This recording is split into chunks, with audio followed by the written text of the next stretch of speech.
Ya, muy buena pregunta. Eh, la concepción idealista, hay una filosofía idealista, ¿verdad?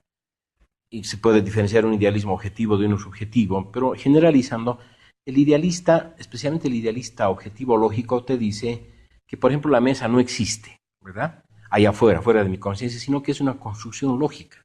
Cuando yo pienso, hago un concepto de mesa, la mesa estoy creando, ¿no?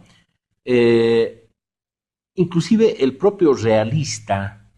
realista crítico científico, dice que la mesa está allá afuera, pero de lo que esta mesa tiene cualidades como la extensión, por ejemplo, ¿ya? Que eso es objetivo, pero que el color y los sabores, o las llamadas cualidades primarias, es el sujeto el que pone. El realista piensa así, ¿se dan cuenta? Tiene todavía alguna dosis de idealismo. El marxista te dice, no, existe una realidad allá afuera totalmente libre de la conciencia, ¿verdad? Totalmente libre, y el conocimiento consiste en reflejar, en reproducir el mismo objeto, pero en forma de sensaciones y de conceptos. Es una concepción diferente. Entonces, claro, el marxismo te dice que las leyes están en la naturaleza misma, no es una creación, como plantea, digamos, el idealista, particularmente el idealista lógico, no es una creación del sujeto, ¿no? Está ahí está ahí afuera. A ver, miren esta concepción que mucha gente no creería que es así. El racionalista, el que le da predominio a la razón y absolutiza la razón, ellos te dicen que hay una realidad ahí afuera, esta silla, por ejemplo, ¿verdad? Pero que esta silla en realidad es una construcción del sujeto. Es más, en esta silla encontramos categorías como lo universal, lo particular y lo singular. ¿Listo? Pero para el racionalista, lo universal de la silla está en el pensamiento, es una construcción del pensamiento. Lo singular, por supuesto, que está en la silla misma. El marxista te dice que lo universal está en la silla misma. Eso, claro, a mucha gente les dice, eso no puede ser posible. Mostrarme lo universal. No, es que no se trata de mostrar lo universal. Lo universal hay que inteligir. La esencia hay que inteligir. Y la esencia se manifiesta a través del fenómeno. Lo universal se manifiesta a través de lo singular. O sea que hay una concepción radical, diferente a lo que es el racionalismo y el idealismo en general. Entonces, las leyes están en la realidad misma. Lo que hace el hombre es conocer la realidad, reproducir, reflejar la realidad en forma de sensaciones, percepciones, conceptos, teorías científicas, etcétera, etcétera. Sí, seguramente.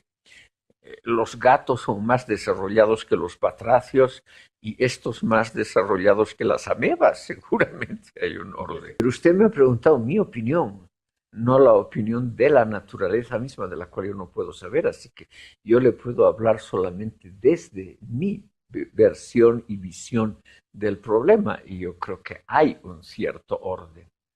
Yo creo que los más tempranos esfuerzos por pensar eso, por ejemplo en el Génesis, ¿no? En el primer libro de la Biblia, que es claramente una tendencia evolucionista.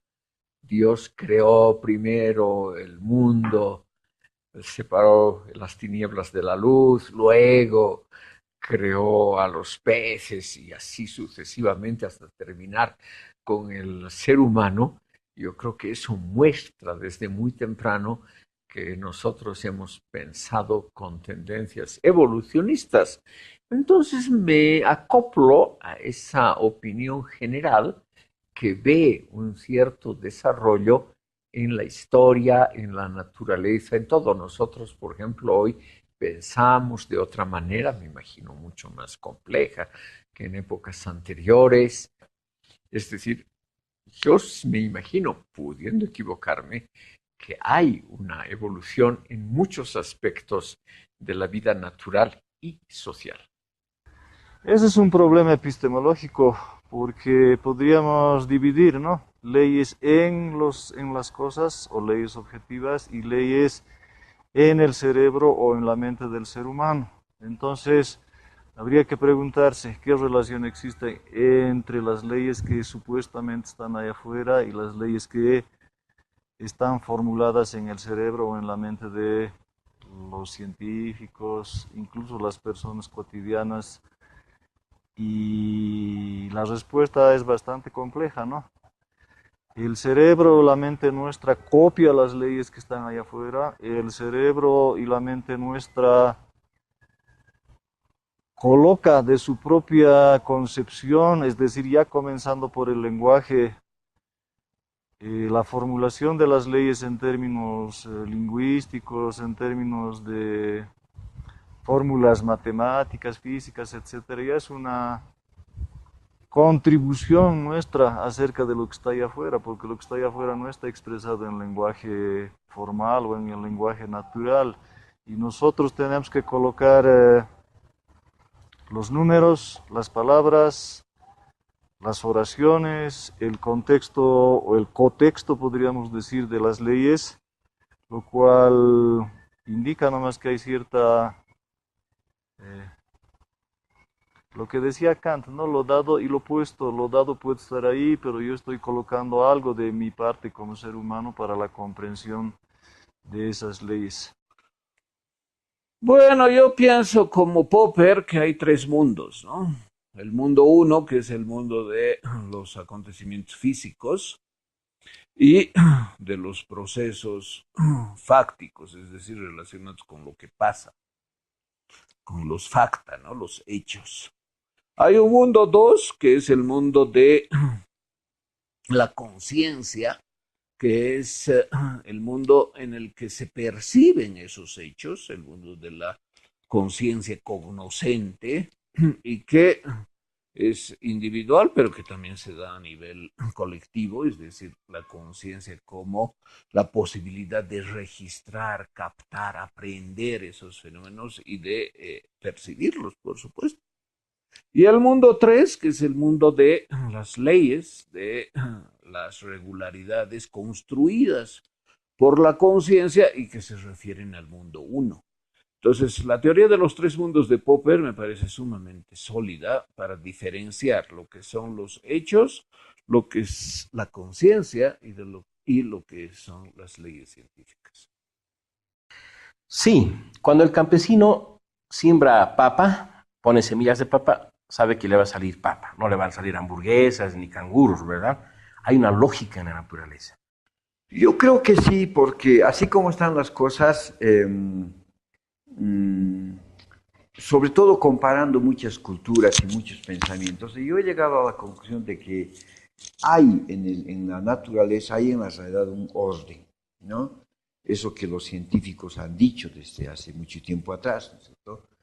Que en el universo, dentro de la naturaleza, hay leyes naturales, físicas, que explican, digamos, lo constante que hay en los fenómenos, ¿no? Que hacen que los astros, ¿no? La naturaleza se comporte de una manera u otra, de manera continua y estable, porque obedecen a ciertas leyes. Por lo tanto, habría un cierto orden. Y en ese sentido, Pitágoras no estaba lejos, ¿no? Porque Pitágoras decía que en el universo hay armonía musical. Entonces, claro, había un orden, ¿no? El universo es un orden. Entonces, luego, la ciencia del siglo XX, de fines del siglo XX, ha constatado también que, ¿no es cierto?, entre una parte o una fracción de la naturaleza tiene relación con otra fracción de la naturaleza, que hay una correlación de los distintos elementos, ¿no? Digamos, entre plantas, animales, etc., ¿no? Si usted extingue una especie, entonces va a haber otra especie que se desarrolle más y por lo tanto van a cundir y el equilibrio de la naturaleza va a ir, digamos, como debilitándose. Por lo tanto, parece ser que hay un orden, ¿no? Hay un lugar en el cual el hombre, los animales, etcétera, los entes en general se mueven y que si algo se desestabiliza, ocurren estos fenómenos como las inundaciones, los tsunamis, terremotos, etcétera. Entonces, hay un equilibrio en el mundo, en la realidad, en la naturaleza, y ese equilibrio es una especie de ordenamiento, ¿no? Que está sujeto, digamos, a explicaciones de leyes, ¿no? Ahora, problemático es decir si el desenvolvimiento social tiene leyes. El marxismo dice que sí hay leyes, ¿no? Que así como en la física hay leyes, en las Comte también decía que así como en la ciencia hay leyes, que así como en la naturaleza hay leyes, tiene que haber también leyes en la sociedad. O sea, hay leyes que explican la conducta de los hombres. Eso es más problemático. Heráclito decía que la naturaleza ama esconderse.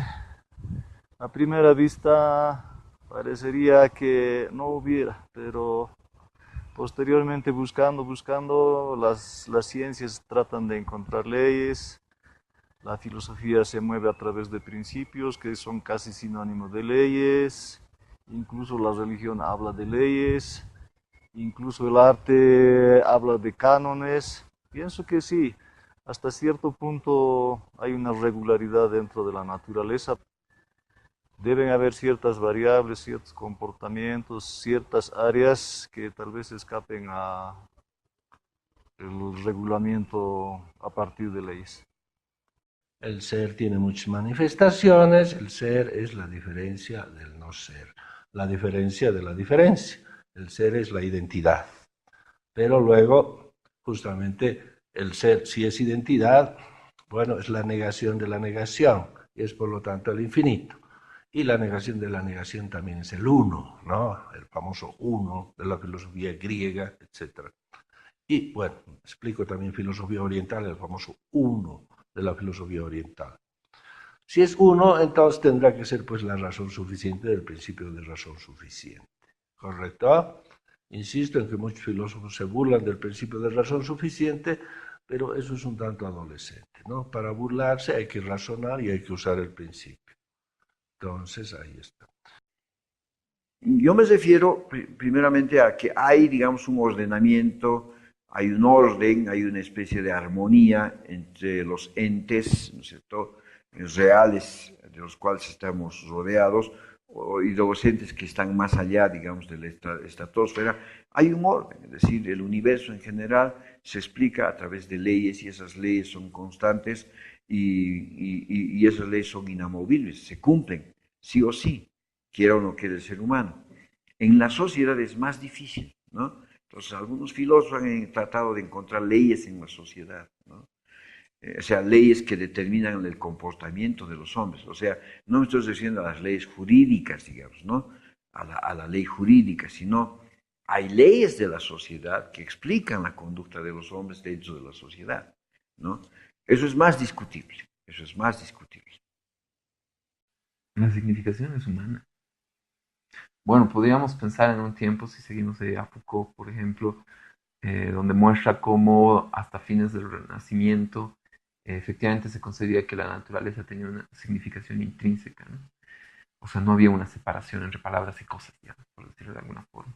Pero nosotros ya somos hijos del signo dual, digamos, estamos sumergidos en pensar justamente el signo y toda significación como constituida al interior de la construcción de conocimiento. En ese sentido, los signos no pertenecen a las cosas. La verdad no se predica de la realidad, la verdad se predica de los enunciados, y los enunciados son actos humanos. Entonces, yendo de ahí a tu pregunta, o sea, pensar un orden en la naturaleza en realidad es eso, es pensar de una forma la naturaleza. Entonces, el orden radica en la forma en que la piensas. Claramente, el ejemplo de esto es la transformación, la modificación o la existencia de diversas formas de pensar en la naturaleza. Si la naturaleza tuviera un orden en sí, solo podría haber una forma de enunciarlo, es decir, solo habría unos enunciados que corresponderían a esa realidad, solo habría una verdad. Es decir, los que han adquirido esos enunciados serían los que estén en la verdad, mientras el resto de la humanidad estaría condenada a las sombras y al error, ¿no? Pensar eso puede ser atractivo para muchas vías, muchas personas, quizá a mí me parece atroz, porque además eso conlleva una consecuencia política. El hecho de que obviamente los poseedores de esa verdad se asumen que han descubierto el orden inherente del mundo, son los que poseen la forma válida, los otros están en el error, y por eso los otros quedan reducidos, en el mejor de los casos, al rol de aprendices, al rol de subordinados, al rol de discípulos, ¿no? Mientras que los otros quedan catapultados como los maestros. Las consecuencias, una vez más, que creo que es una de las cosas que, por lo menos, nosotros, igual hijos de la Revolución Democrática, tendemos a evitar, es justamente que este tipo de artilugios de pensar en un orden existente, por tanto, una forma de reproducirlo correctamente, sea funcional a la reproducción de relaciones de dominación. Y si piensas que hay realmente un significado inherente, que no hay más que descubrir un orden ahí propio, das el paso para generar la verdad solidaria de autoritarismos epistemológicos, como diría Rorty. Ahora, claro, el tema complicadísimo es si todo en la naturaleza está sometido a leyes, está todo ya determinado, o es que entra otra categoría que es la casualidad, ¿no? Entonces hay concepciones que te dicen todo es casual, hay muchos filósofos, científicos que te dicen todo es pura casualidad. Otros te dicen todo es pura necesidad. Pero yo un poco más creo que apoyo la concepción dialéctica marxista que te dicen en la naturaleza, en la realidad, se da una dialéctica de la casualidad y la necesidad. Es más, la necesidad existe objetivamente, pero se manifiesta a través de la casualidad. Y creo que en realidad es así, ¿no? Es decir, lo necesario es lo que tiene causa dentro del fenómeno. En cambio, lo casual es lo que tiene su causa fuera del fenómeno. Pero si analizamos los complejos procesos políticos, sociales, comunicacionales, epistemológicos, se manifiesta estrictamente así, que lo necesario existe, pero nunca lo necesario es conocido directamente, sino que se manifiesta a través de la casualidad, ¿no? Entonces, mucho depende de qué concepción, qué sistema de categorías estés manejando prácticamente para entender lo que es la naturaleza, la realidad, en fin. Si todo es racional, entonces claro que hay un orden en el universo, pero donde nos vamos a dar el lujo de albergar la posibilidad de alojar lo irracional o lo extraño, lo heteróclito que tiene la metafísica, pero a la vez sancionando la racionalidad, ¿correcto? Entonces, que el universo tenga sus toques de ilógica, sus toques de excepción, que al final que no violen las reglas, sino la justifiquen.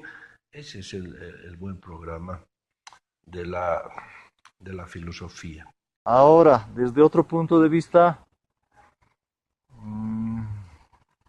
el ser humano tiene la pretensión de formular leyes aquí y allá, pero ¿cuántas de esas leyes han resultado falsas? Entonces no todo lo que se llama ley es una ley, ¿no? Debería haber cierta correspondencia desde mi punto de vista con lo que está ahí afuera.